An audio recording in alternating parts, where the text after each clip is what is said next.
যে ওষুধটির রিভিউ করব আপনারা স্ক্রিনে দেখতে পাচ্ছেন। ওষুধটির নাম হচ্ছে নিউরোকেয়ার। এটি একটি ট্যাবলেট জাতীয় ওষুধ। আর এই ওষুধটির উপাদানের মধ্যে রয়েছে ভিটামিন B1, B6 এবং B12। আর এই ওষুধটি উৎপন্ন করেছে বাংলাদেশের সুনামধন্য ওষুধ কোম্পানি বেক্সিমকো ফার্মাসিউটিক্যালস লিমিটেড।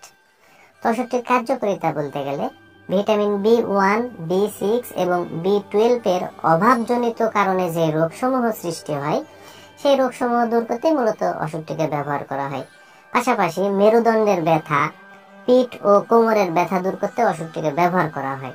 তো অনেকের দেখা যায় যে সবসময় মেরুদণ্ডেতে ব্যথা হয়, পিঠে ব্যথা হয়, কোমরে ব্যথা হয়। এই ব্যথাগুলো দূর করতে মূলত ওষুধটিকে ব্যবহার করা হয়। পাশাপাশি স্নায়ু প্রদাহ, diabetes, neuropathy, lumbago, sciatica, myalgia ইত্যাদি রোগসমূহ দূর করতে ওষুধটিকে ব্যবহার করা হয়। এবার আসুন যে নিউরোকেয়ার এই ট্যাবলেটের সেবন বিধি কি সেটা আমি আপনাদের বলে দিই। তো ওষুধটির সেবন বিধি বলতে গেলে বিশেষ করে যারা প্রাপ্তবয়স্ক তাদের ক্ষেত্রে একটি করে ট্যাবলেট দিনে 2 বার সেবন করতে হবে, অর্থাৎ সকালে একবার এবং রাত্রে একবার সেবন করতে হবে। ভরা পেটে ওষুধটিকে সেবন করতে হবে। আর ওষুধটির পার্শ্ব প্রতিক্রিয়ার কথা যদি বলতে যাই তাহলে এই ওষুধটি মানুষের শরীরে সাধারণত অনেক সুসহনশীল একটি ওষুধ, তবে কিছু কিছু ক্ষেত্রে অ্যালার্জিক রিঅ্যাকশন দেখা দিতে পারে। আর ঘরোয়া অবস্থায় ওষুধটি আসলে সেবন না করাই ভালো। আর স্তন্যদানকাল অবস্থায় যদি ওষুধটি সেবন করার প্রয়োজন হয়